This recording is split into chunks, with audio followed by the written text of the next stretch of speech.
In a small village surrounded by vast fields of green, there lived a young girl named Stella.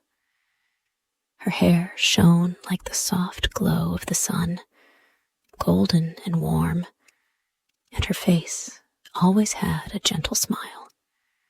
Stella was known to everyone in the village because of her kindness. She worked with her family on their small farm, taking care of animals and helping her mother and father with everyday chores.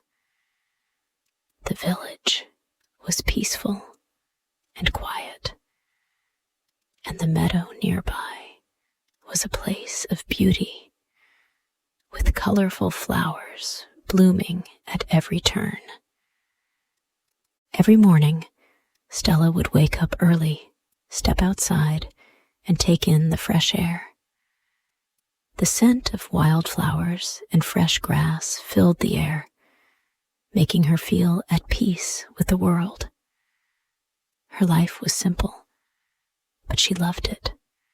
She worked hard, but she was always happy.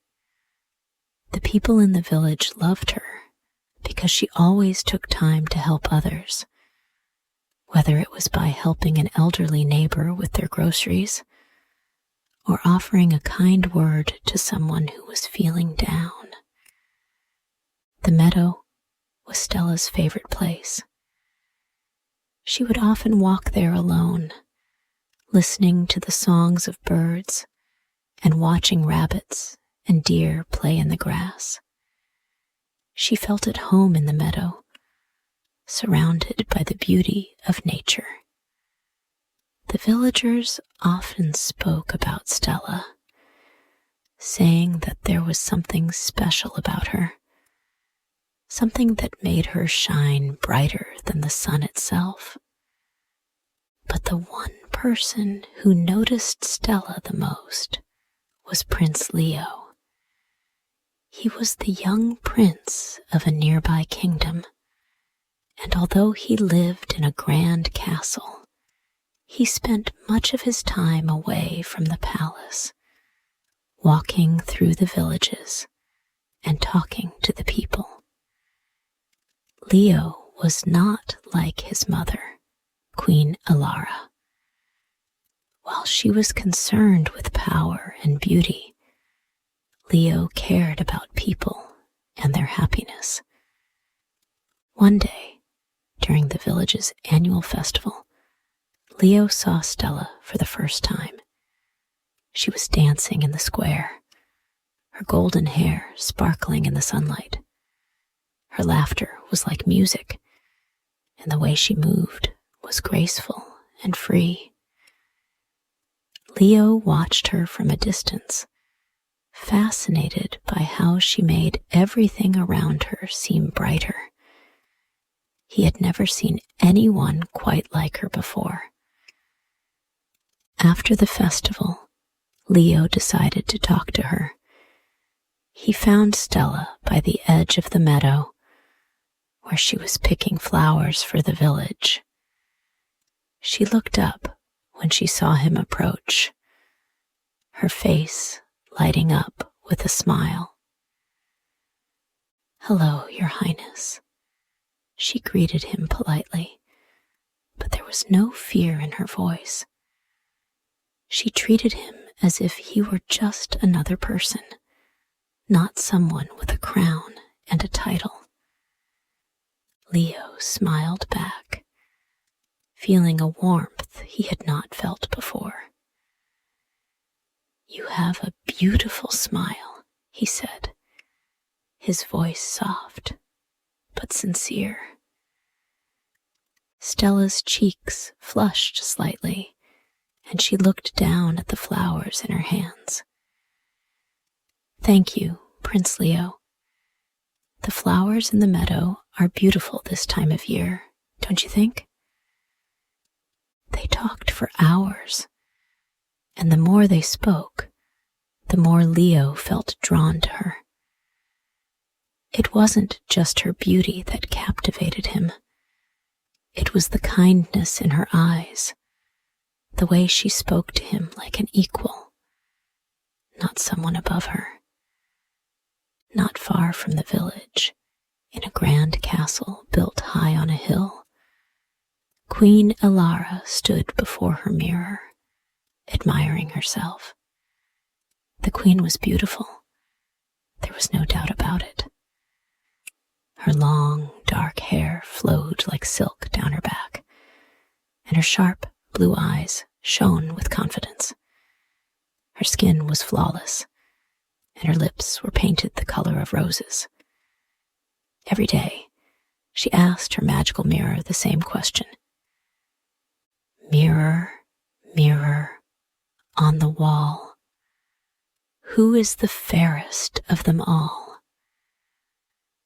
Without fail, the mirror would respond, You, Queen Elara, are the fairest of them all.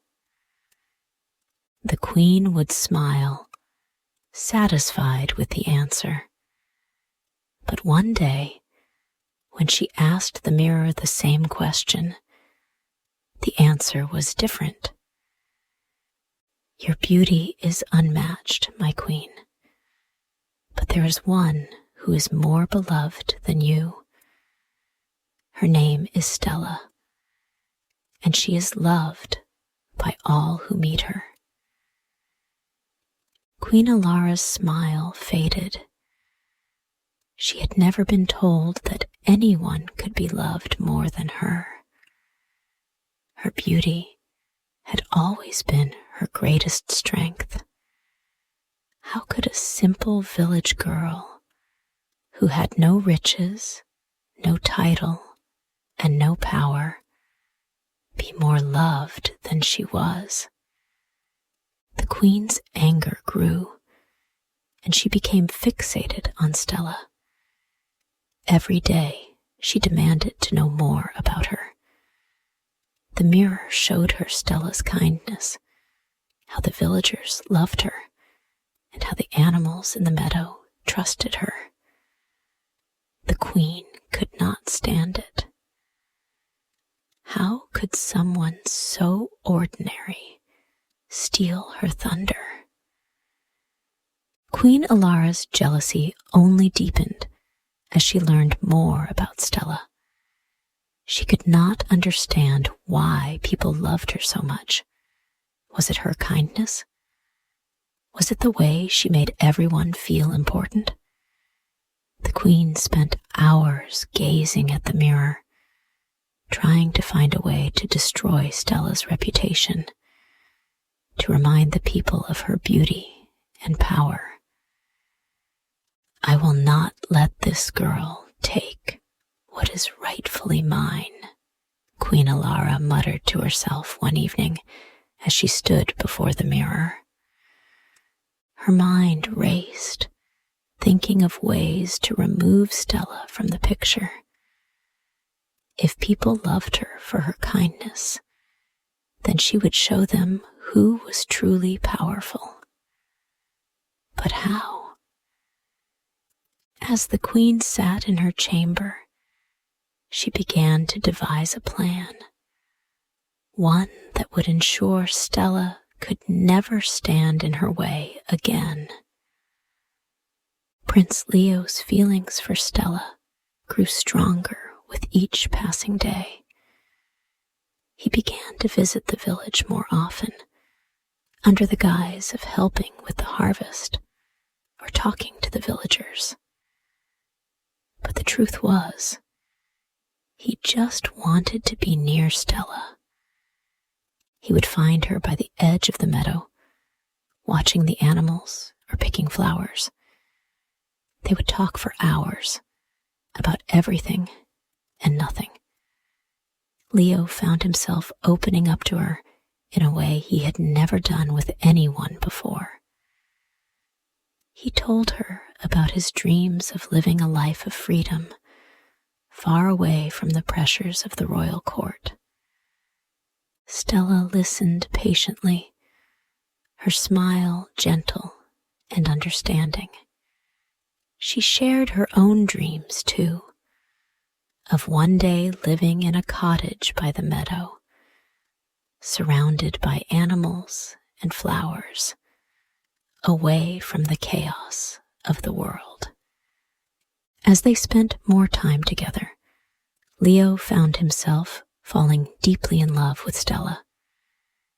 It was not just her beauty that he admired. It was her kindness, her heart, and the way she made him feel at ease. But there was a problem. Leo was the prince, and his mother had already chosen a wife for him. He knew that he could never marry Stella, no matter how much he loved her. His duty to the kingdom and to his mother would not allow it. When Queen Alara discovered that her son had fallen in love with Stella, her rage knew no bounds. She had already arranged for Leo to marry Lady Seraphina, a noble woman from a faraway kingdom, and she would not allow a simple village girl to ruin her plans. She summoned Leo to her chambers one night. The look in her eyes was cold, and her voice was firm. "You will marry Lady Seraphina, as I have ordered," the queen said, her words sharp. Leo shook his head. "I cannot marry her, mother. I love Stella." The queen's face twisted with anger. "You will marry her, or you will lose everything you hold dear. If you refuse, I will make sure Stella is gone from your life forever." Queen Alara's words haunted Leo. His mother's power was terrifying, and he knew that if he defied her, there would be serious consequences. She had always been in control of everything in his life. But this time, Leo could not bring himself to marry Lady Seraphina. His heart belonged to Stella, and no matter what his mother demanded, he would not give her up. But Queen Alara would not be stopped. Her jealousy festered, and she couldn't bear the thought of her son's love for a simple village girl. She saw Stella as a threat to her power, a symbol of everything that was wrong in the world. So she made a decision that would change everything. One morning, as Stella was walking through the village on her way to the meadow, she was stopped by the queen's guards. They had come for her, just as the queen had ordered. "Stella, you must come with us," one of the guards said, his voice cold and stern.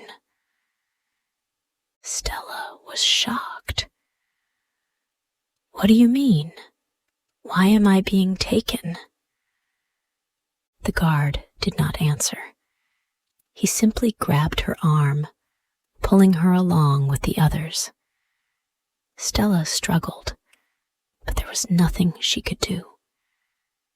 The village, which had always been her home, seemed so distant now, and the warm sunlight that usually bathed the meadow felt like it was fading.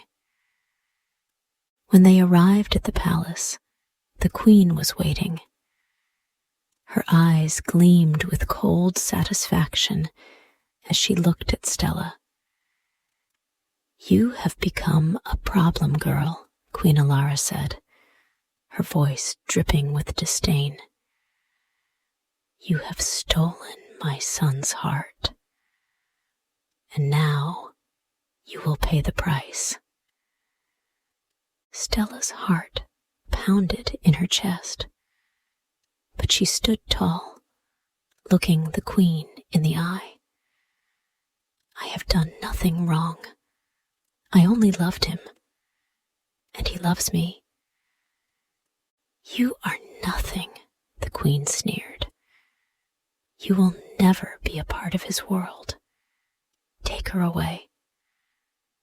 The guards led Stella out of the palace and into the dark woods surrounding the kingdom.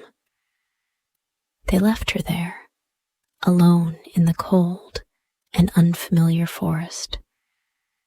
Stella felt a deep sadness in her heart as she realized she had been cast aside. But she refused to let despair take hold of her. As she wandered through the trees, trying to find her way, she could hear the whispers of the wind and the rustling of leaves. It was as though the forest itself was alive, watching over her. She may have been banished, but she was not alone. Days passed, and Stella found herself alone in the vast forest, unsure of where to go. At first, fear gripped her heart. The woods were dark, and every sound seemed strange and unfamiliar. But she quickly realized that she was strong, and the forest was full of life that she could connect with. Stella built a small hut out of branches and leaves, using her skills to make it comfortable enough for her to live in. She found food in the forest, berries, mushrooms, and fresh water from the stream that ran nearby.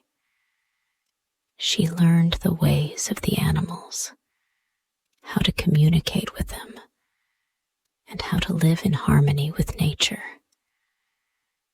Her two loyal friends, Toby the rabbit and Ben the bird, stayed by her side, keeping her company and helping her when she needed it.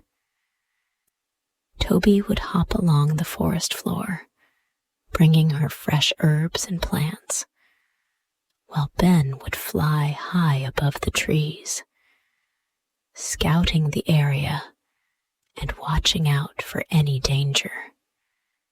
One afternoon, as Stella sat by the stream, thinking about the village and the people she had left behind, she heard a rustling in the bushes.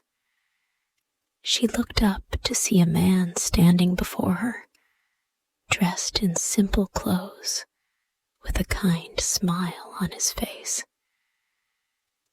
"I didn't expect to find anyone out here," he said, his voice warm and friendly. "You must be lost." Stella stood up, a little startled, but the man's calm demeanor put her at ease. "I was banished," she explained softly. "I don't know where to go. I just wanted to be free." The man nodded, understanding. "My name is Ethan. I live nearby and know the forest well. If you need help, I can offer you shelter and food. The forest can be kind to those who respect it." Stella hesitated for a moment, but she was tired and unsure of where else to turn. "Thank you," she said, her voice barely above a whisper. "I would be grateful."